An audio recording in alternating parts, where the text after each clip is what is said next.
Buenas noches, al saludarlos estamos iniciando la emisión estelar del noticiero de la televisión cubana. Buenas noches, gracias por su compañía. De inmediato los titulares. Envían agradecimiento a Fidel, Raúl y Chávez, pacientes beneficiados con programas de salud Cuba-Venezuela. En etapa final, proyectos de candidaturas para delegados a las asambleas provinciales y al Parlamento. Urge secretario general de la ONU a lograr un compromiso real en cumbre sobre cambio climático. Inauguran esta noche la edición 34 del Festival Internacional del Nuevo Cine Latinoamericano.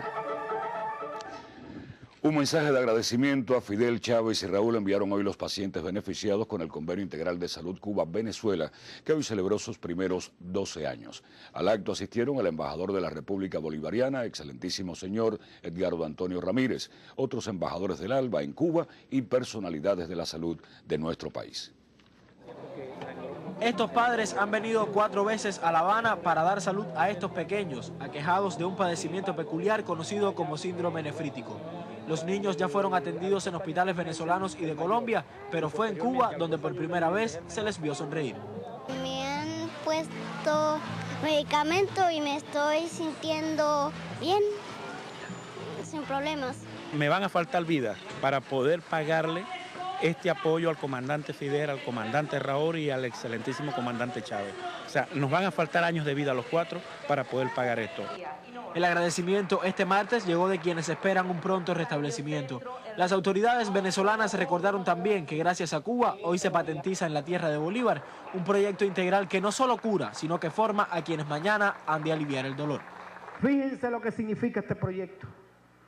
Más de 500 centros de diagnósticos integral, más de 500 sistemas de rehabilitación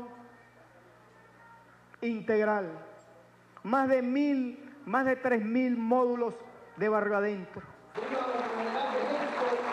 Más de 51.000 pacientes venezolanos han sido atendidos en Cuba hace ya 12 años a través de este proyecto integral de colaboración de salud suscrito entre Cuba y Venezuela. Los pacientes no solo son atendidos en el Centro Internacional La Pradera, otras 53 instituciones de la salud cubana acogen este solidario proyecto.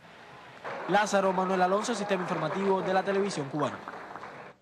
El panel de comunicación institucional sobre transformaciones en el sector de la salud en Cuba y la presentación del libro Cáncer, el gran desafío, matizaron la segunda jornada de la Convención Internacional Cuba Salud 2012. El doctor Franco Cavalli, autor del libro, destacó que el texto se concentra en todo lo que se puede hacer para enfrentar este gran desafío en el sector de la investigación, pero también en la vida cotidiana. Es un libro que intenta de explicar de una manera sencilla los principios biológicos, los principios de la terapia del cáncer, la historia del cáncer, la evolución en las diferentes frecuencias de los tumores en diferentes países. Un libro dirigido a comprometer a los gobiernos en la lucha contra esa enfermedad, que intenta presentar las bases históricas del cáncer en un lenguaje bastante simple. Una presentación, como bien expresara su autor, por y para los pacientes. Yailén Inso Alarcón, Sistema Informativo de la Televisión Cubana.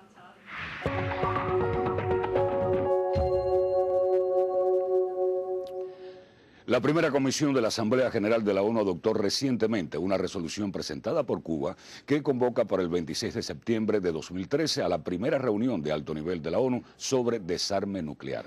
El encuentro permitirá a los principales dignatarios del planeta pronunciarse sobre un tema de altísima prioridad global. Esta será la primera reunión de tal rango en torno al desarme nuclear, aunque todavía resta la aprobación final de la Asamblea. La propuesta fue aprobada por 165 países, sin votos negativos, y las abstenciones de Estados Unidos, Israel, Francia y Reino Unido, donde se ubican importantes arsenales. La convocatoria de La Habana le otorga la más alta prioridad al desarme nuclear, en sintonía con las múltiples denuncias del líder de la Revolución Cubana, Fidel Castro, sobre las amenazas de esos artefactos para la supervivencia de la especie humana. Solo el Pentágono suma 5.200 cabezas atómicas operativas, de las cuales 2.700 están montadas permanentemente en sus medios de lanzamiento. desplazamiento. La propuesta de Cuba contó además con el respaldo absoluto del movimiento de países no alineados, los cuales se reiteran que la única garantía de que las armas atómicas no puedan emplearse jamás será su eliminación y prohibición total. Y en Siria, 29 estudiantes y una maestra murieron hoy por el impacto de obuses de morteros lanzados por grupos opositores armados contra una escuela de la localidad de Al-Wafidin en Damasco Campo, según reporta la agencia oficial de noticias SANA. Una fuente del Ministerio del Interior de esa nación árabe informó que otros 20 estudiantes permanecen gravemente heridos, indica un despacho de prensa latina. En el campamento residen los ciudadanos sirios desplazados de las alturas del Golán desde la ocupación israelí. El ministro de Educación sirio afirmó que el atentado contra los escolares constituye un crimen que se suma al negro historial de los terroristas y mercenarios apoyados desde el exterior. En el Cairo, Egipto, una alambrada de espino y un contingente antimotines mantuvieron lejos de la mansión ejecutiva a los manifestantes que se dieron cita para expresar su oposición al presidente Mohamed Morsi por la declaración constitucional que le concede facultades omnímodas. En las calles laterales, los manifestantes arrollaron la barricada y lograron aproximarse a la sede presidencial. El acto de los opositores provocó choques momentáneos entre manifestantes y policías, que emplearon gases lacrimógenos para detener la ola humana que se les venía encima. Las decisiones ejecutivas provocaron protestas que han ido creciendo hasta incluir la huelga de un grupo de jueces, la suspensión de las labores en la Corte Constitucional y una manifestación de trabajadores de medios informativos. De momento no existe nada que indique que el presidente piense retirar la declaración constitucional, que le concede facultades omnímodas, ni aceptar la revisión del proyecto, las dos demandas principales de la oposición.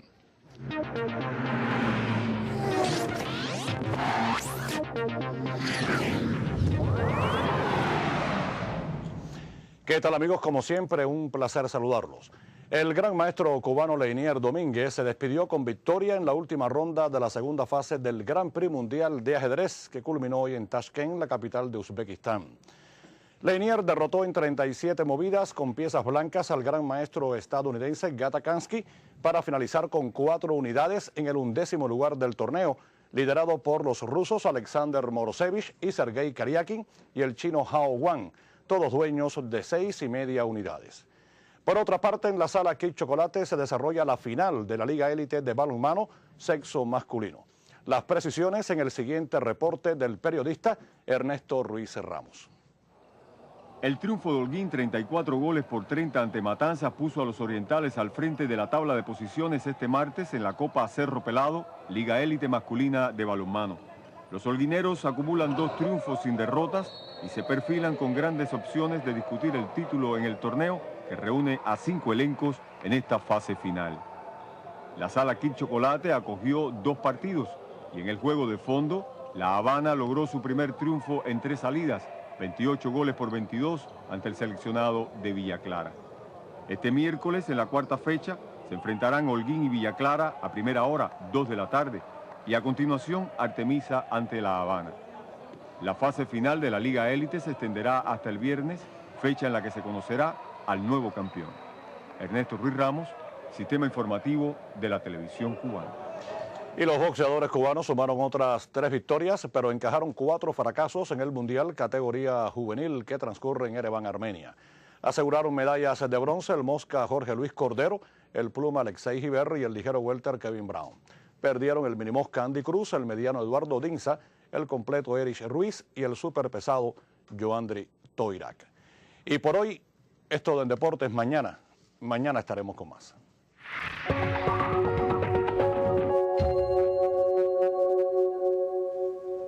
Y la conformación de los proyectos de candidaturas para las instancias de gobierno provincial y nacional está ahora en su etapa final. La Central de Trabajadores de Cuba preside las comisiones de candidaturas que elabora y presenta estas propuestas. Integran además esas estructuras representantes de las organizaciones de masas. La conformación de los proyectos de candidatura para delegados a las asambleas provinciales y diputados al Parlamento está en su etapa final, aseveró Amarilis Pérez, presidenta de la Comisión Nacional de Candidaturas. Hasta aquí yo creo que se avisora que vamos a tener una composición adecuada, incluso con indicadores superiores a la anterior legislatura. Explicó Amarilis que las comisiones de candidatura tomaron posesión el 31 de julio y desde ese momento comenzó un profundo trabajo que se inició con la capacitación de sus más de 1.500 integrantes en toda la isla. Las primeras canteras estudiadas resultaron los actuales diputados y los más de 32.000 candidatos a delegados a las asambleas municipales. Tal y como establece la ley, hasta el 50% de los integrantes del Parlamento y a las asambleas provinciales lo integran delegados de base. El otro 50% está compuesto por personalidades propuestos por los plenos de las organizaciones de masas. La cantera es muy amplia. Para diputados, precandidatos a diputados a la Asamblea Nacional fue de más de 7.000 y para delegados a la Asamblea Provincial más de 4.500. Esa cantera se ha ido depurando y nos hemos guiado por el criterio de las consultas. Es decir, hemos hecho muchas consultas en las comunidades, en los centros de trabajo, con las autoridades, con las distintas instituciones. Aseveró Amarilis Pérez que los actuales proyectos se privilegian no solo el mérito, sino también la capacidad de aportar, dada la actual coyuntura que vive el país. Vamos a consultar ese proyecto tanto para la Asamblea Provincial como para la Asamblea Nacional. Y bueno, la validación de ese proyecto serán nuestros delegados a las asambleas municipales en representación de nuestro pueblo los que van a validar ese proyecto de candidatura. El próximo 16 de diciembre, los delegados a las asambleas municipales, recién electos en las urnas, nominarán a sus candidatos a las instancias de gobierno provincial y nacional. Rosana Thompson, Casa Mayor, Sistema Informativo de la Televisión Cubana. Recibe Gladys Bejerano cartas credenciales de nuevos embajadores. La vicepresidenta del Consejo de Estado, Gladys María Bejerano Portela, acompañada por Marcelino Medina González, viceministro primero de Relaciones Exteriores, recibió este martes en audiencia solemne para el acto de presentación de sus cartas credenciales a los embajadores de Japón, excelentísimo señor Hiroshi Sato, y de la Sultanía de Omán, excelentísima señora Liuta Sultán Ahmed Al-Mugairi. Al concluir cada ceremonia, los embajadores depositaron una ofrenda floral ante el monumento a José Martí en la Plaza de la Revolución. La agricultura urbana y suburbana de Guantánamo logra avances en su recuperación tras los daños ocasionados por el huracán Sandy en ese territorio. Así lo reconoció el Grupo Nacional de esa especialidad durante el último recorrido del año por la provincia. El año que concluye ha sido de grandes esfuerzos para los que se dedican a las tareas de agricultura urbana y suburbana en la provincia de Guantánamo. Las adversidades climatológicas de los últimos meses hicieron que los mismos se redoblaran a fin de cerrar el periodo con avances tal como reconoce el Grupo Nacional, que rectorea ambas actividades. Realmente nosotros nos vamos muy satisfechos de la provincia de Guantánamo.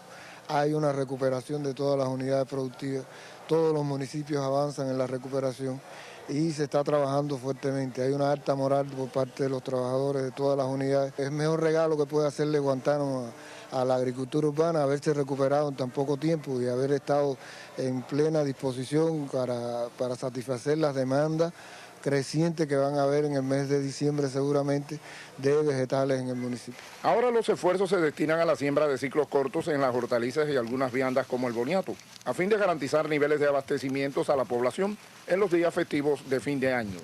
Mejía Osorio, Sistema Informativo de la Televisión Cubana. Mucho se habla de la urgencia de hacer una mejor contratación como aspecto esencial para cumplir con los planes productivos. Ahora bien, cuando esta no se cumple, ¿cómo se refleja en el día a día de la población?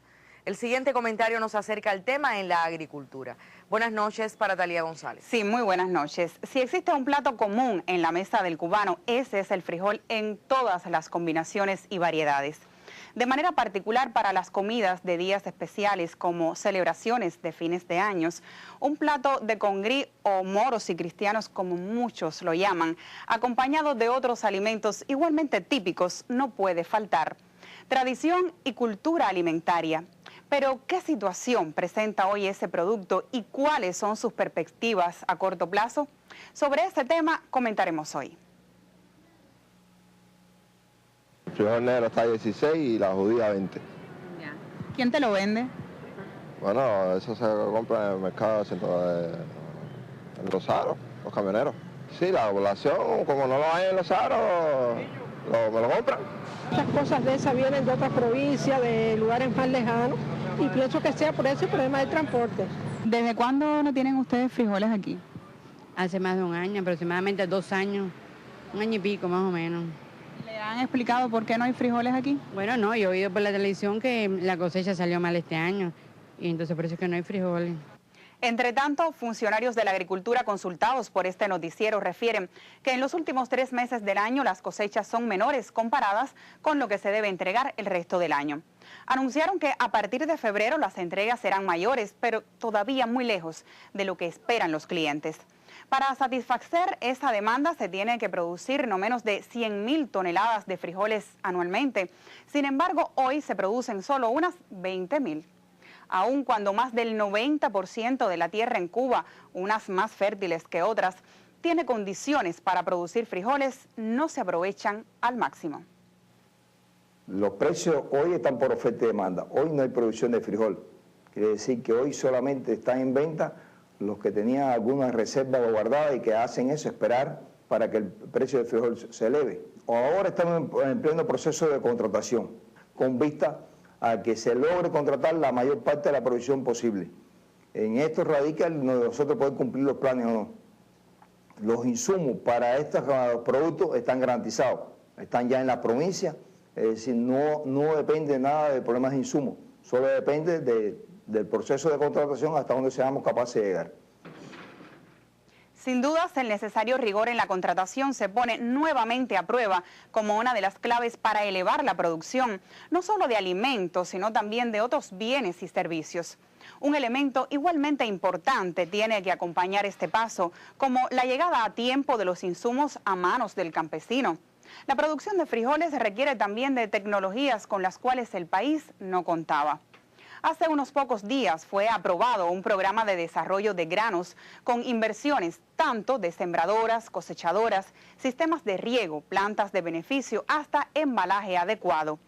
Noticias alentadoras para los productores que hasta ahora hacían un trabajo prácticamente manual. Ahora bien, ¿podrán dar respuestas a la población a corto plazo estas inversiones? Y uno de los más gustados y socorridos alimentos del cubano estará más asequible. No es una situación exclusiva de ese grano. También el país se ve obligado a importar grandes volúmenes de leche en polvo, el pienso para la producción de huevos, el maíz, la soya, ante la deficitaria producción nacional. En el más reciente Consejo de Ministros, el general de Ejército Raúl Castro expresaba que cada vez que se habla de incumplimientos hay que preguntar ¿cuántos millones de dólares el país tiene que erogar en alimentos?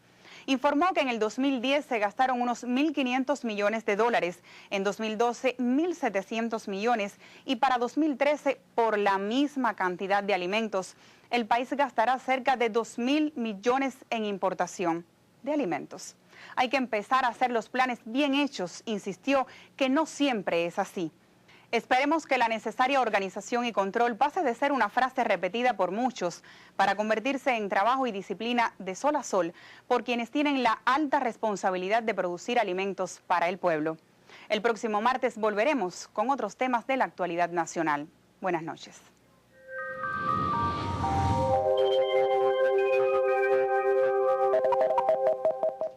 Hola, ¿qué tal mis amigos? Miren, esto que está acá es un frente frío que está en el continente, pero no va a llegar a Cuba. Va a irse por el norte y simplemente en la porción sur del frente se va a ir disipando en el Golfo de México y no va a avanzar sobre nuestro país. Sobre nuestro país siguen la influencia de altas presiones que están más al norte y por lo tanto se mantienen los vientos del nordeste y estos vientos arrastran nubosidad acá sobre la parte oriental del territorio nacional, la costa norte, y ahí se producen algunos chubascos, algunas lluvias, fundamentalmente en el periodo de madrugada a la mañana. Mañana puede incrementarse la posibilidad de lluvia en la zona occidental durante la tarde y principios de la noche, porque habrá condiciones de una vaguada en el Golfo de México que incentivará esos procesos de lluvia en el occidente del país. Así que el pronóstico del tiempo será de mucho sol por la mañana, temperatura mínima en la madrugada de 16 a 19, 20 grados, mientras que por la tarde habrá valores agradables de 27 a 28. Son posibles nublados en horas de la tarde con algunos chubascos, algunas lluvias en la parte occidental, mientras que las temperaturas pues agradables también van a seguir en la zona central. Ahí tendremos 17, 18 grados frescas durante la madrugada, sol, algunas nubes en la mañana y por la tarde valores de 27 a 28 grados, pero con aislados chubascos solamente. En la parte oriental, ahí las temperaturas serán más altas. Tendremos mínimas de 19, 20 grados, nublados ocasionales en zonas de la costa norte con algún chubasco aislado en horas de la madrugada en la mañana por los vientos del nordeste y por la tarde valores altos de la temperatura de 28 y hasta 30 grados Celsius con aislados chubascos. Los próximos días las condiciones del tiempo variarán poco. Habrá chubascos y lluvias para la parte occidental también por la misma causa de mañana, el jueves. Mientras que para el resto habrá aislados chubascos, incrementándose un poco en el oriente del país el viernes y el sábado. Y en cuanto a las temperaturas, poca variación, mucho fresco por la madrugada y temperaturas agradables por el día y altas en la zona oriental. Así que mis amigos, este es el tiempo. Les deseo que pasen una noche muy feliz y hasta mañana. El secretario general de Naciones Unidas, Ban Ki-moon, urgió al mundo a firmar compromisos reales que conlleven a frenar el acelerado deterioro del planeta. El máximo representante del organismo mundial hizo el llamado durante la conferencia de cambio climático de Naciones Unidas que tiene lugar en Doha, Qatar. En el encuentro participan 20 jefes de Estado y representantes de 195 países. En las negociaciones debe rubricarse un acuerdo para reducir las emisiones de gases contaminantes. También se prevé suscribir el segundo acto del Protocolo de Kioto, junto con la ayuda financiera a los países más amenazados y menos desarrollados. En su intervención, el máximo representante de la ONU, Ban Ki-moon, alertó que el mundo atraviesa una crisis en el cambio climático que amenaza a todos. Indicó que las emisiones de gases de efecto invernadero alcanzan un nivel sin precedentes. El libro Antes de que se me olvide, conversación con Rosa Miriam Elizalde, fue presentado este martes en la Casa de las Américas. En el prólogo del texto, el presidente Hugo Chávez afirma que el libro resulta esencial para conocer a la Venezuela contemporánea. Según reporta la periodista Leti Alvarado, el texto es una entrevista realizada por la periodista Rosa Miriam Elizalde al venezolano Alí Rodríguez Araque, quien además de luchar contra la dictadura de Marcos Jiménez en su país, siendo estudiante, ha ocupado importantes cargos en la actualidad como ministro, canciller, embajador en Cuba y hoy secretario general de la UNASUR. El doctor Osvaldo Martínez, director del Centro de Investigaciones de la Economía Mundial, quien tuvo a su cargo la presentación del libro, aseguró que constituye la biografía de una época latinoamericana entre finales de los 50 y de los 70. Afirmó la autora, Rosa Miriam Elizalde, que el texto no es un libro biográfico, aun cuando nos acerca a pasajes de la vida de Alí Rodríguez. Se trata de una obra reflexiva sobre la vida política en Venezuela.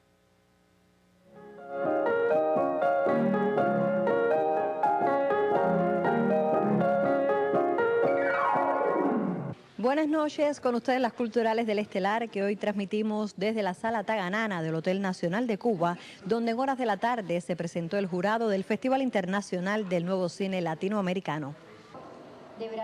Como cada año, el festival se inició con la presentación del jurado.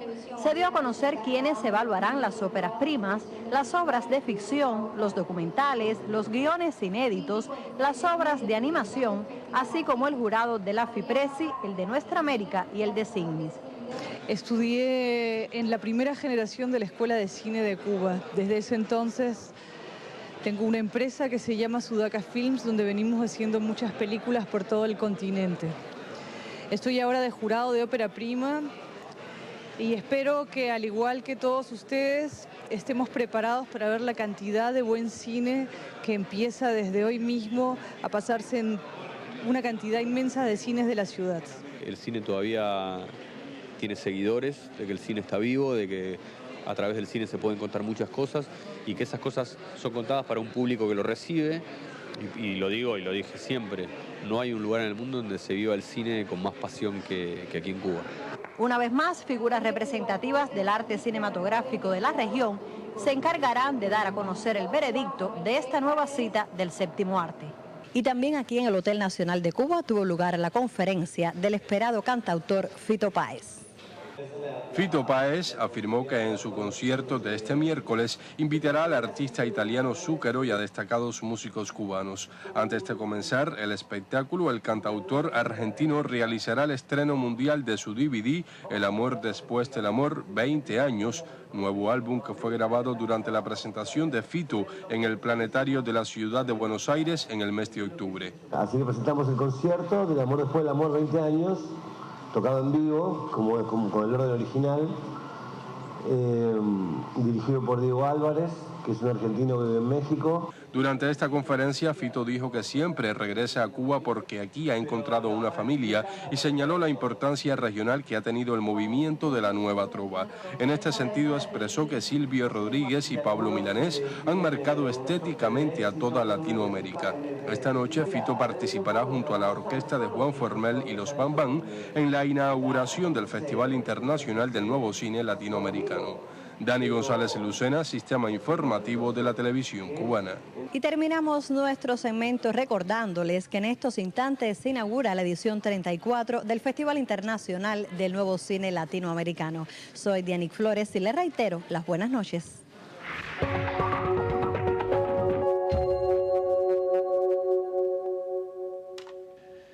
Para desempeñar ciertas labores en el sector de la salud es preciso contar con virtudes y valores. El protagonista de la historia que hoy presenta la serie Vidas para la Vida nos recuerda cuán necesaria se vuelve la sencillez.